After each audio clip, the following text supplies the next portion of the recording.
Welcome to Muslim Apologetics Australia. I recently had a debate with ChatGPT. How cool is that? You can actually have a debate against ChatGPT. So, what was the topic? Well, I went into a sensitive topic. It was about Mustafa Kemal Attaturk and the Anzac and so forth.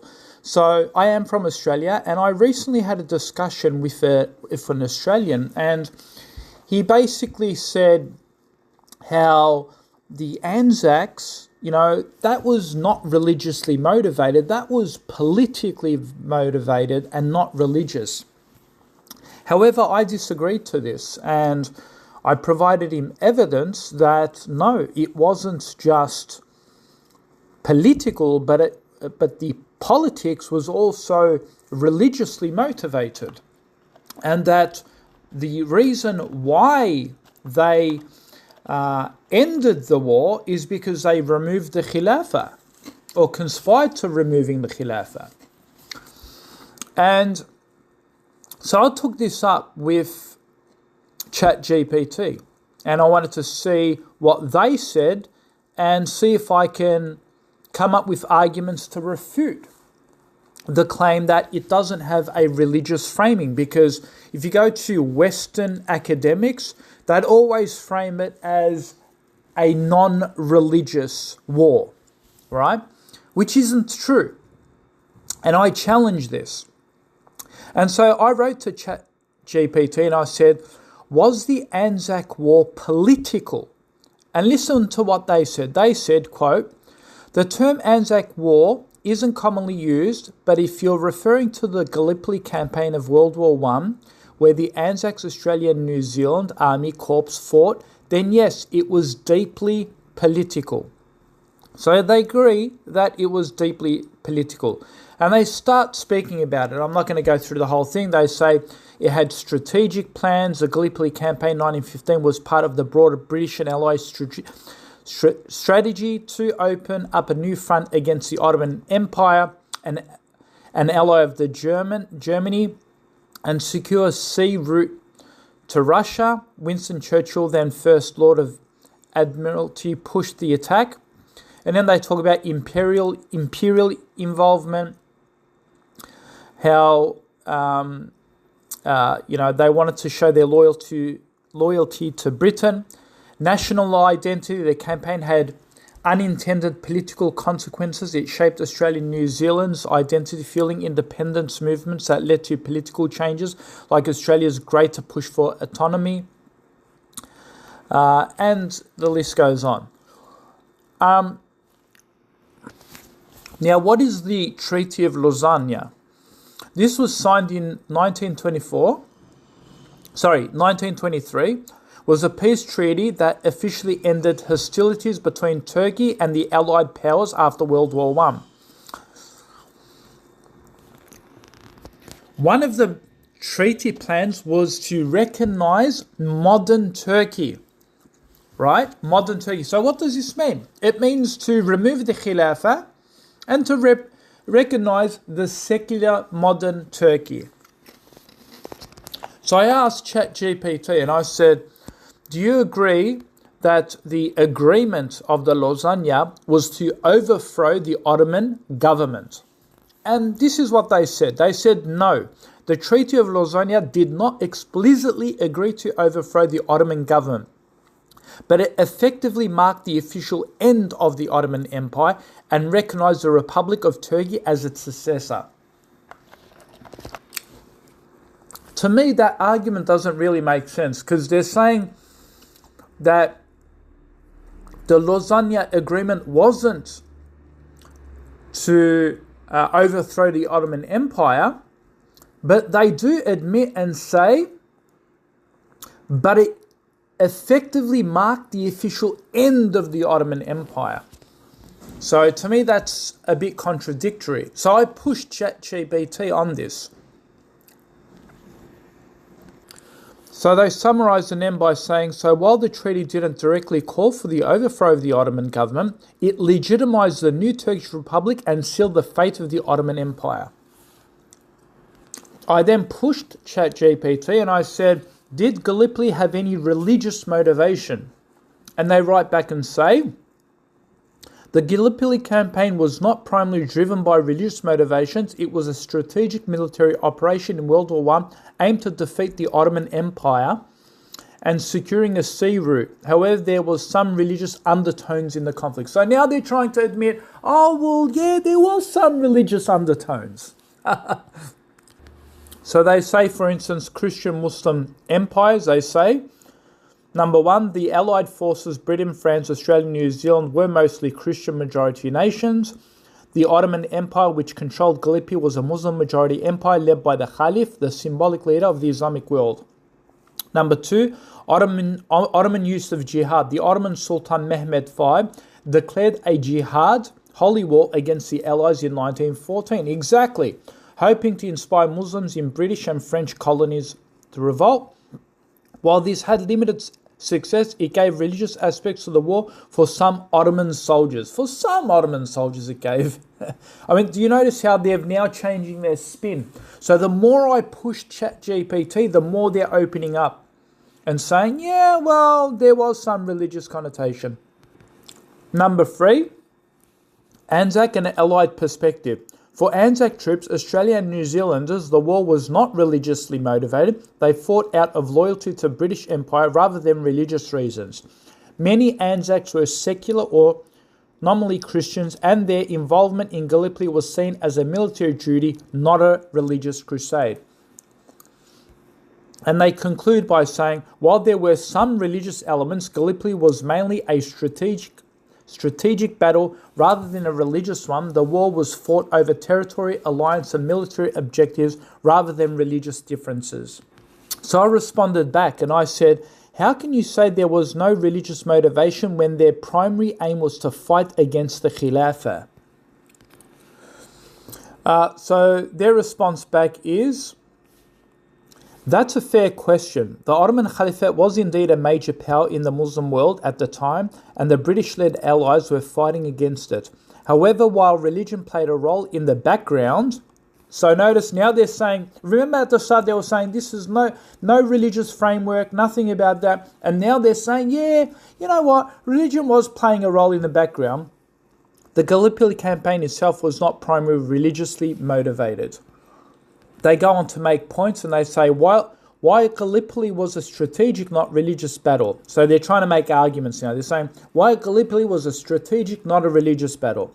Number one, geopolitical goals. The main aim of the campaign was to defeat the Ottoman Empire. Again, you're admitting the main aim was to defeat the Ottoman Empire. And then they're saying, it doesn't really have any religious implication or main religious objective.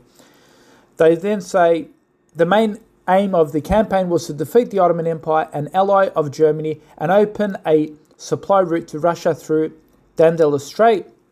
Number two, Britain and France wanted to secure the colonial interests. What are the colonial interests, man? Colonial interests, and keep Russia in war, not to attack Islam as a religion. Not to attack Islam as a religion. Nonsense.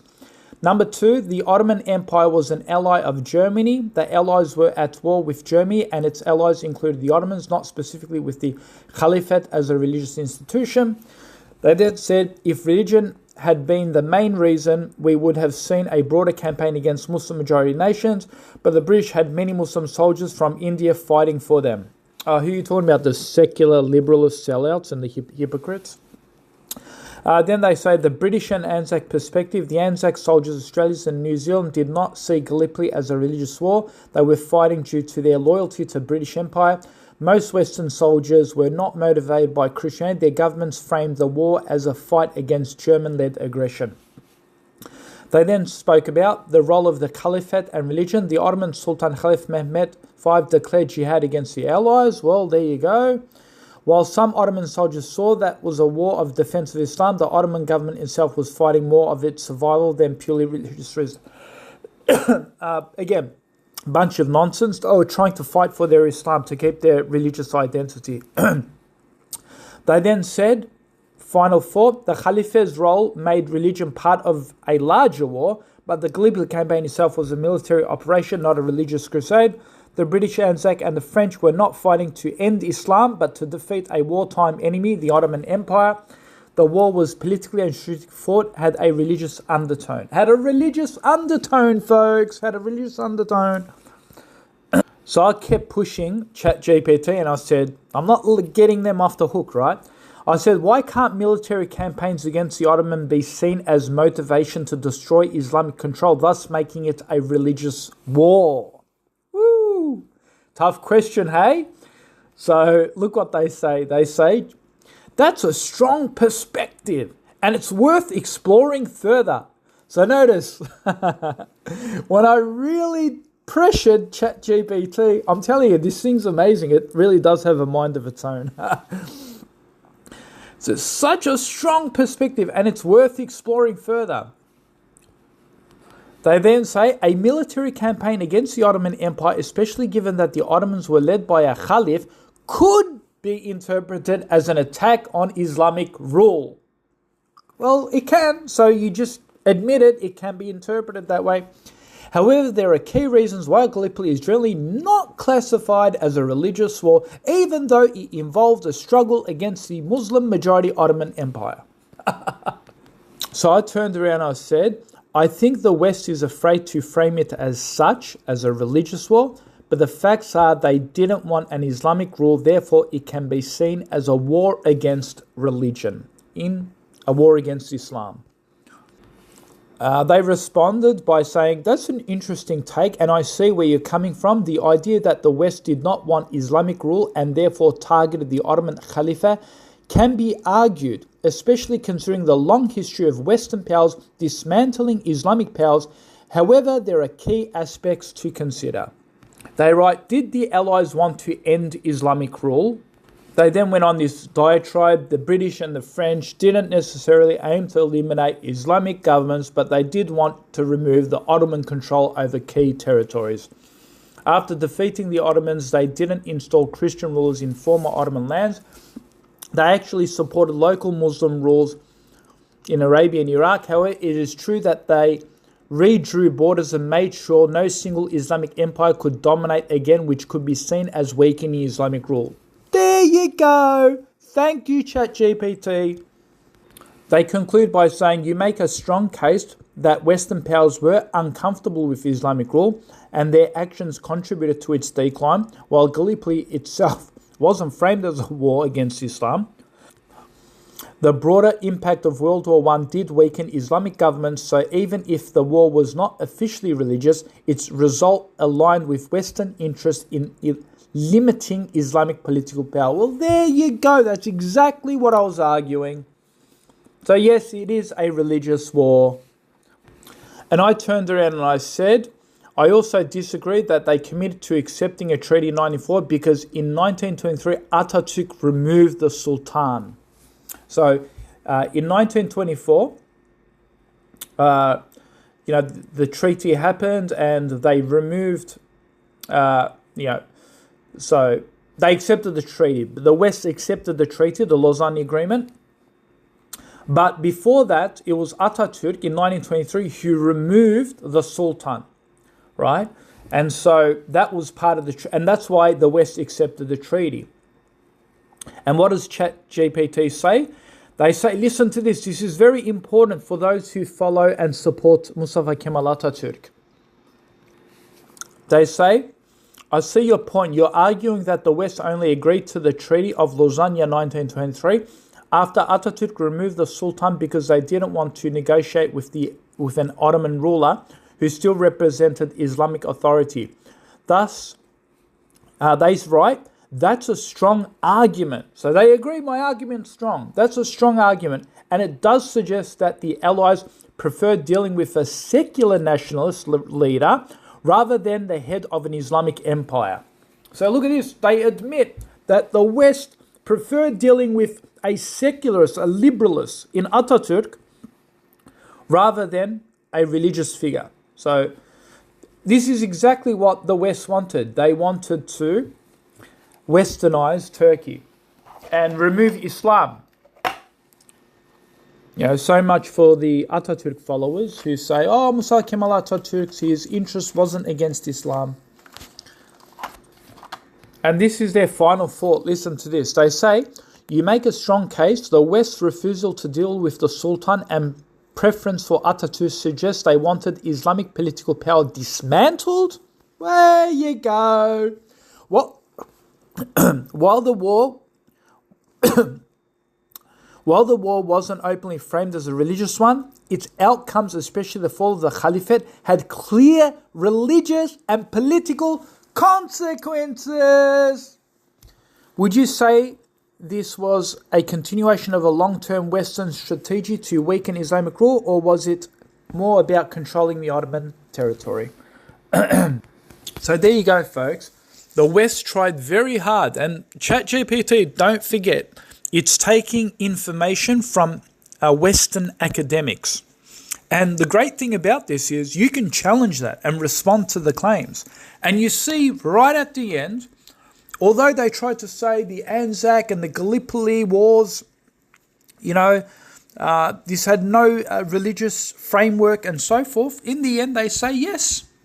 When you push them, they say yes, it was to dismantle the Khilafah. It was to put Attaturk in there, who helped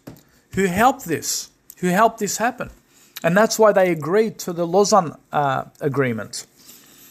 That yes, it was a political motivation and a religious motivation to remove Ottoman control. And yes, the Ottoman control also includes Israel. They wanted to remove this power from Israel as well, so they can put the Jews into Israel and gain authority over the Middle East. This was all part of the Crusader plan. And listen to what they say. They say, why did the West prefer Attaturk? And this is amazing, right? They go, why did the West prefer Attaturk? They wrote, Atatürk's vision for Turkey was Western-style nationalism, not an Islamic empire. There you go. He removed Sharia law, replaced the Arabic script, and abolished the Caliphate in 1924, all actions that align with Western preferences. The Allies may have delayed the final treaty until the Sultan was removed because they didn't want to legitimize the Ottoman Islamic government. So there you go, folks. Just go to ChatGPT and they spill all the beans. You see clearly that Mustafa Kemal Atatürk, although a lot of Turks do claim that he may be Muslim, but he was one who was clearly with the interests of the West to remove Sharia, to remove Islamic culture, and to adopt Westernism.